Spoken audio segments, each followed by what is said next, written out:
Friends, రీసెంట్‌గా 'Kantara' movie వచ్చింది. 'కాంతార' మూవీలో మీరు చూసే ఉంటారు ఈ పంజుర్లి క్యారెక్టరు. అసలు ఈ పంజుర్లి క్యారెక్టర్ ఎవరు అనేసి అయితే మీకు డౌట్ వచ్చి ఉంటది. సో, నేనైతే ఈ వీడియోలో మీకు ఎక్స్‌ప్లెయిన్ చేసే ప్రయత్నం అయితే చేస్తాను. అండ్ ఈ వీడియోని కొత్తగా ఎవరైనా చూస్తున్నట్లయితే వాళ్ళు మన ఛానల్‌ని లైక్ చేయండి, ఇంకా షేర్ చేయండి, ఇంకా సబ్స్క్రైబ్ చేసుకోవడం మాత్రం మర్చిపోవద్దు. అండ్ మీరు ఇలా చేస్తే నాకు కొత్త వీడియోస్ చేయడానికి, కొత్త క్రియేటివ్ కాంటెంట్ చేయడానికి మీరు బూస్టప్ ఇచ్చినట్లుంటది. సో, ఈరోజైతే మనము డే 10 అయితే లో ఉన్నాము. నో బ్రేక్ నవంబర్‌లో. So, let's get into the video.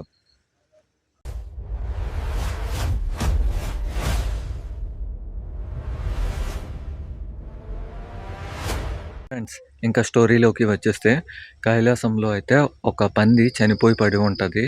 దానిలో నుంచి పంది పిల్ల బయటికి వస్తూ ఉంటది. అది చూసిన పార్వతీదేవి దాన్ని అంటే చారదీస్తుంది. చారదీసి అలా పెంచుకుంటూ ఉంటది. ఒకరోజు తను కొంచెం పెద్దది అయితది. మస్తు రౌడీయిజం చేస్తుంటదనమాట. అక్కడ ఉన్న అంటే తోటలని వాటిని అన్నింటిని చిన్నాభిన్నం ధ్వంసం చేసేయడము అలా చేస్తుంటదనమాట. ఇంకా దాన్ని చూసిన శివుడు దీన్ని ఎలా అయినా చంపేవాలి అనేసి అనుకుంటాడు.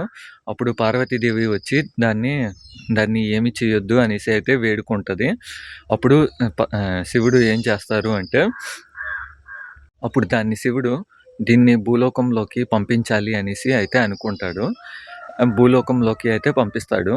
దెన్ ఆఫ్టర్ ఏమవుతుంది అంటే దానికి ఒక డ్యూటీ అప్పజెప్తారనమాట.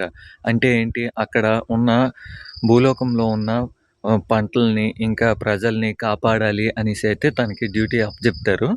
అయితే కాలక్రమేణా అది అలా ఆ పందే కాలక్రమేణా అలా పంజుర్లిగా మారుతుంది. అండ్ ప్రజల్ని అలా రక్షిస్తూ ఉంటుంది. ఇంకోటి ఏంటి అంటే అక్కడ ఉన్న పంటలని కూడా రక్షిస్తూ ఉంటుంది అనమాట. ఈ మ్యాక్సిమము అంటే ఈ పంజుర్లి దేవుడిని ఎక్కడ ఫ్రెండ్స్ ఈ పంజ్ ఈ పంజుర్లి ఇంకా ఈ గులిగాని అయితే కోస్టల్ కర్ణాటక ఏరియాలో అయితే అంటే పూజిస్తుంటారు. నెక్స్ట్ వీడియోలో అయితే గులిగా స్టోరీని అయితే మనం తెలుసుకుందాం. అంతవరకు మన వీడియోని ఎవరైనా కొత్తగా చూస్తున్నట్లయితే ఇంకా నాకు సపోర్టింగ్ ఇవ్వాలి అంటే ఈ వీడియోని లైక్ అండ్ షేర్, సబ్స్క్రైబ్ మాత్రం మర్చిపోవద్దు. అండ్ నెక్స్ట్ మరెన్నో ఎంటర్టైన్మెంట్ వీడియోస్ ఇంకా ఈ మంత్ 13థ్ అయితే ఒక హారర్ వీడియో రానుంది. అండ్ మంత్ ఎండింగ్‌లో కూడా ఒక హారర్ వీడియో అయితే రానుంది.